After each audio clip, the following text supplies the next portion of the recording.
Whether we're investing in a robot milker, an LLC, or a wheelbarrow, here's 8 questions we need to ask. Number 1, if this is indeed a labor-saving device, as I've been told multiple times, what are we doing with the labor?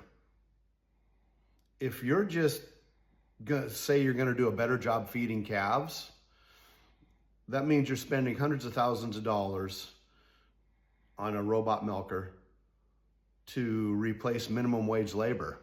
And frankly, you should be doing a better job with the calves already. Okay, number 2, wealth preservation. I'm gonna be able to save this much money down the road. It's gonna increase value.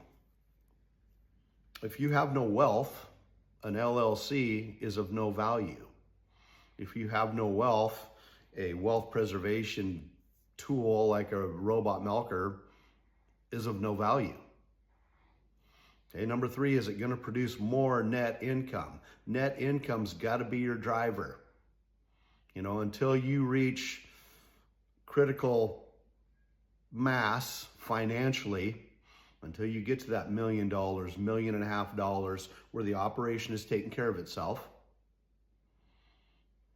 you have to keep an eye on cash and income. Okay, number 4, what is this going to do to my liquidity? You know, a wheelbarrow is not going to kill your liquidity. You can always go sell a wheelbarrow.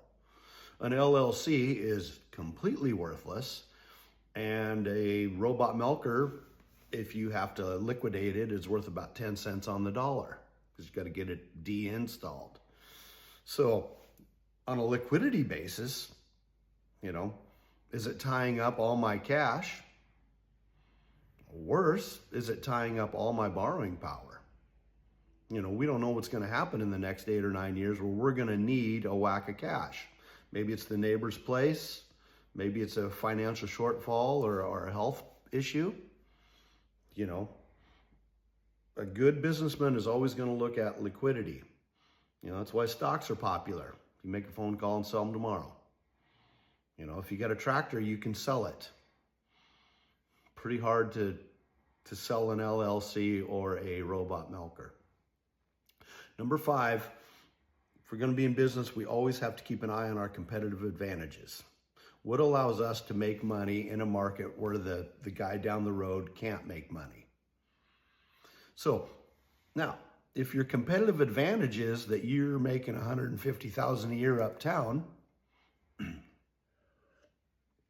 all of a sudden that labor-saving device, like a robot milker, it does have more of a spot in your world, if that's your competitive advantage. But if it's cheap feed somewhere, you need to milk more cows. You know, so is it allowing you to identify, utilize, and maximize your competitive advantages? Number 6, will my buyer reward me?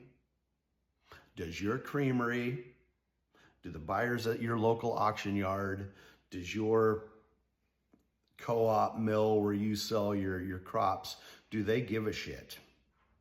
You know, that co-op didn't ask you, oh, did you grow this corn with a 40-20?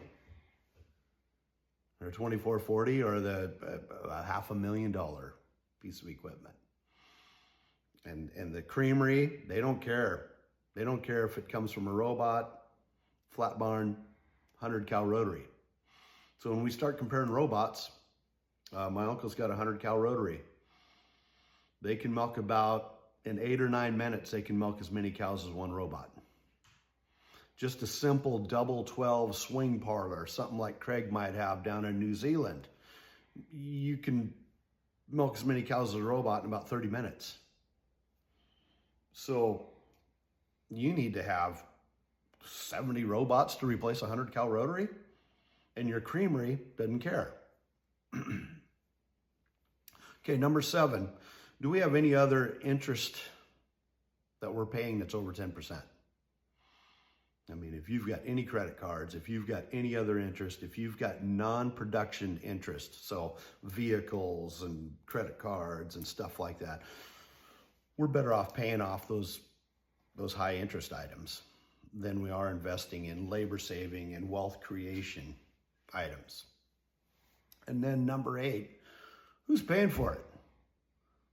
I've heard it over and over again. Hey, a robot milker will pay for itself in 20 years.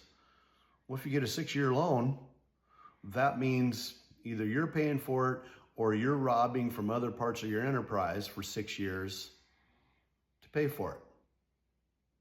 Now, technically, that's delayed gratification. That might work. But just know that for the next 6 years, that thing is not going to make you a dime. It's going to be sucking cash and income from other parts of your operation. I just did it myself. I bought a truck 4 years ago for $50,000. I just got it paid for a couple months ago. That truck grossed just enough to pay for itself. So that $50,000 was tied up. I couldn't liquidate it. It made me no money. That truck did not make any money for 3.5 years.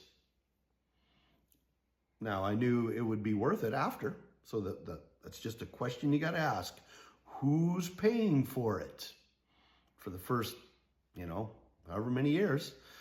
Now, if you're like the gentleman that was in this, I talked about it in the video before, they were at a point financially, they'd been farming long enough, they had enough equity where they had only 7 years or 8 years left on their mortgage. They ratcheted that mortgage back up to 15 years. And so their payments were the same. So the equity in the farm is what paid for that tool. So labor saving device or wealth creation device, those are 8 questions you have. God bless you.